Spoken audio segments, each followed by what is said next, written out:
There's no Messi Magic at Old Trafford. Cristiano Ronaldo is back at it again in the Champions League. James Rodriguez could be moving to Italy, and we've got a roundup of all the day's transfer rumours. There are more coming up in the next few minutes, as I'm your host, Matt Furlick. You are the Onefootballers, and this is the Daily News.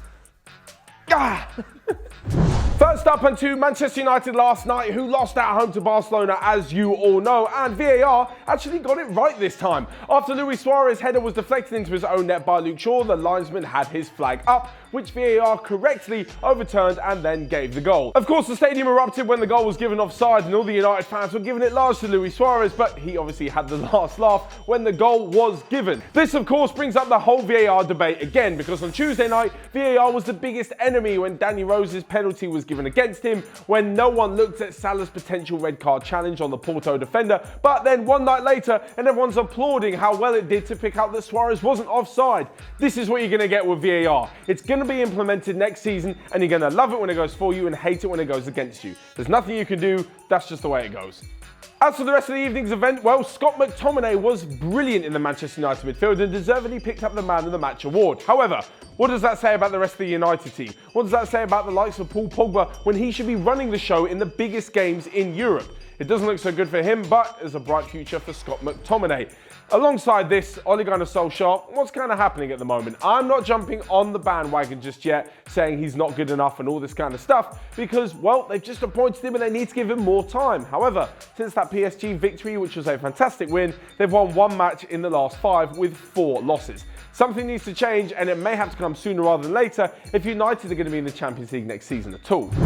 And the other game of the evening last night was Ajax, who hosted Juventus, and Mr. Champions League himself, Cristiano Ronaldo. It was his 125th goal in the competition, and it's come at a pretty good time. In the last few weeks, Juventus haven't been scoring too many, so it'd be great for them to have their top striker back and not have to rely on Moise Kean, the youngster, no matter how well he has done. However, after Ajax struck in the first minute of the second half, Juventus found out that beating Ajax is not as easy as it would seem on paper. This is what Real Madrid found out to their detriment in the last round, even though they did manage to win 2-1 at the Johan Cruyff Arena in the first leg. Juventus should be very wary in the second leg, because Ajax's counter-attacking quick style could come back to punish them.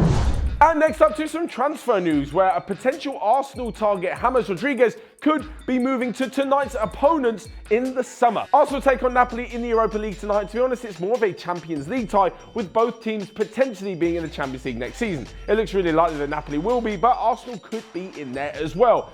As for James Rodriguez, though, well, he's set to reject Arsenal and move to Napoli, despite Juventus also being interested in the Colombian midfielder. This is because he doesn't see himself getting as much game time at Juve than he would at Napoli, and also he has a fantastic relationship with Carlo Ancelotti.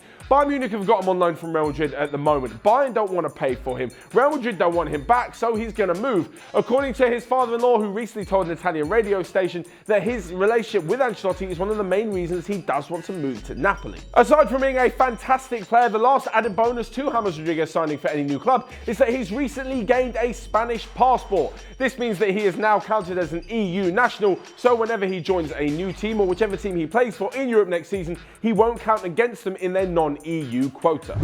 Lastly but not least, we come to a roundup of the day's transfer rumours, where the whole load of agents and representatives for players and clubs meeting in secret to try and discuss some deals for the summer. First off, Dusseldorf striker Benito Raman has interested the likes of Arsenal, Everton, West Ham and Burnley within the last few weeks. Liverpool are interested in Ajax forward David Neres. Leicester City manager Brendan Rodgers wants to sign another striker to compete with Jamie Vardy, and apparently representatives from Juventus have met with representatives of Lyon midfielder Tanguy Ndombele ahead of a summer move.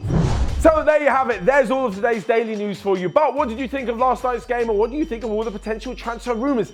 Can you really see James Rodriguez ending up at Napoli? Of course, let me know all your thoughts down below. Hit the like button whilst you're there, and the subscribe button if you guys are new around here. And you can also click here or here to check out all of the other videos that we've got going on OneFootball. But until next time, I will see you guys later.